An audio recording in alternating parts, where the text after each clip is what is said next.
Do you believe that the House is going to vote, failing an agreement, is going to vote Holder in contempt? And this would be the first time in history that either House has ever voted the Attorney General, the chief law enforcement officer of the land, in contempt. What do you think of this kind of action?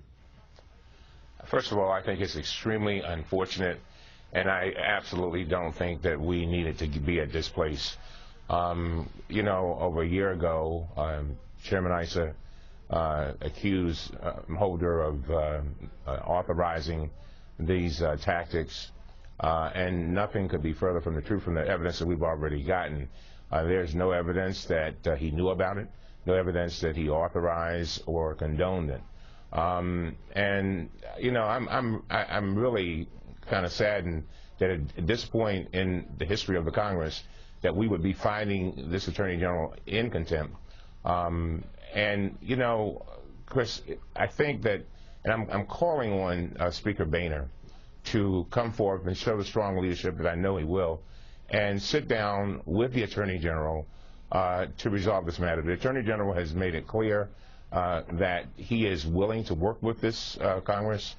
He's already turned over 7,600 documents, gone through millions of emails, and has even given up what's called internal deliberative documents. These are the types of documents that the Attorney Generals over and over, years after year after year, have held close to them, but themselves and their offices. But he has done that, and so I think he's made, all he's asked for is a good faith promise that we would bring these contempt proceedings to some kind of conclusion, and he's offering to sit down with House leadership and work it out, and I hope we do that. I really do. All right, let me get to you, Congressman Issa. Let's assume that, in fact, the House votes this week to hold Holder in contempt. Then what? Because you can refer it to the U.S. Attorney, who works for Holder and in all likelihood will say he's not going to prosecute his boss. You can file a lawsuit in federal court, which will take years. Then you can impeach him. You can arrest him or try to arrest him and have a standoff between the sergeant-at-arms and his security people, or do you just let it sit there?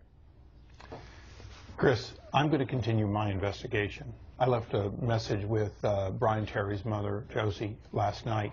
Brian Terry, of course, is the Border Patrol agent who was killed in December of 2010, and 2 of the weapons from Fast and Furious were found at the site of his murder. Go ahead, sir. I told her that, in fact, we're going to continue regardless of what the vote is this week. We have an obligation to get to the truth about Fast and Furious and about those responsible, specifically related to both his death and the cover-up. But having said that, mine is not automatically to look at post-contempt.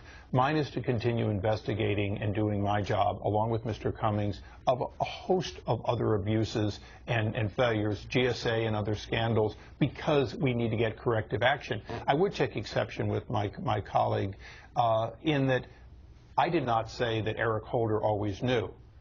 I know that Lanny Brewer knew well before the retraction because Lanny was the head of criminal division. Right, because Lanny Brewer said that to me, that he thought that this was a good idea but badly executed. Having said that, we, in fact, are simply trying to get to the truth when we were told a lie, and that's what this contempt is about. It's about the cover-up.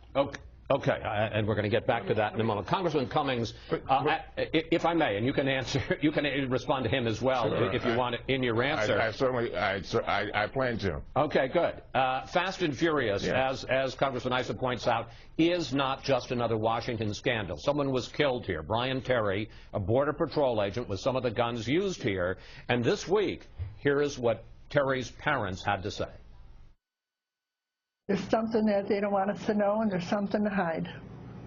I think they're hiding something. I think they're lying and they're hiding it. A year ago, Congressman Cummings, you told the Terrys, the parents, this.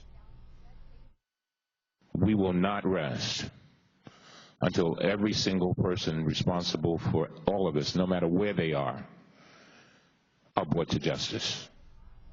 Congressman Cummings, can you honestly say that you've kept that promise? I have kept that promise, and I will keep that promise. You got to understand, a year ago I had a nephew who was slaughtered and shot with a gun. I see it in my district and I see it in my city. I see what guns can do, and I am determined to do that. But you got to understand something, Chris. This contempt proceeding has nothing to do with the murder of Brian Terry. What we're dealing with is, and Chairman Issa has made it clear, we're dealing with now some documents where there is an effort to, number one, figure out how this false document was submitted to Senator Grassley. Keep in mind that there was false information, Chris, that was sent to the legislative department of the Department of Justice from the folks down there in Phoenix, that is the ATF. These are the same people, by the way, many of them, who were carrying on operations like Fast and Furious since 2006. And they, in other words, they were operating under the Bush administration. They sent these false documents up there, and Mr. Issa knows that. He knows that. Well, and again, and let me finish. And 1,300 pages of documents, internal deliberative documents, have already been presented to us by Mr. Holder. We've gotten those. And all the Attorney General has asked for, and I sat in a meeting, and he simply, with Mr. Issa, and he simply said, look, I'm willing to turn over documents, but just give me some, assurances that you will make a good faith effort for us to bring the contempt piece to an end. He is not. Let me, if I may, sir, because this is a very key point, and I want to ask Congressman Issa about it. Okay. Let me also just explain to folks who haven't been following this closely. In February of 2011, a little over a year ago, the Justice Department sent a letter to Senator Grassley saying that there had been no gun walking operation where they had let the guns go over the border.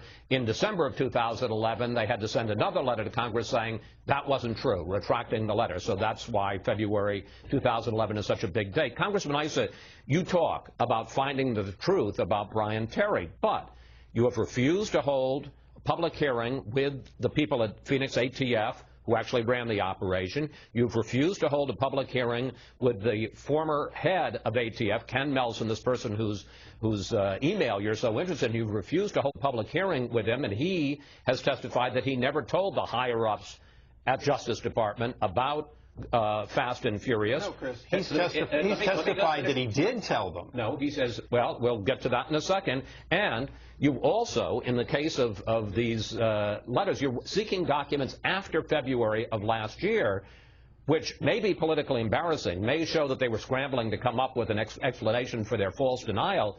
But how does that tell you what happened 2 months earlier to Brian Terry? What's important is that this period, February 4th to December, first of all, Kenneth Melson told us in July 4th that he had sent, shortly after February 4th, he had sent an email. We want a copy of that. We'd like to have Kenneth Melson, and by the way, a gentleman named Cunningham who's threatened to take the fifth, and a number of other these individuals before us. But before you bring them before us, we need to see the documents that were produced, perhaps and Mr. Cummings says it very well, perhaps these people were lying to their bosses, but we're not going to bring them in unless we have the kinds of questions we need to ask. I want every one of those people here. I expected to have a panel. But part of what you do is you get testimony. But you so far have refused to have Kenneth Melson. Not at all. We have not refused. We want. Well, has he testified before your committee? He testified for 2 days before. In a public hearing? No, in a private gathering with Republicans and Democrats under oath. Our lawyers were asking him those questions. From that, we asked for documents. Our intention is to have him back on a panel along with Dennis Burke and others. I hate to interrupt, but we have limited time. Congressman Cummings, does that satisfy you? No, I have asked the chairman to bring ATF Director Melson before us. He has refused to. We've asked for witnesses to come before a public hearing.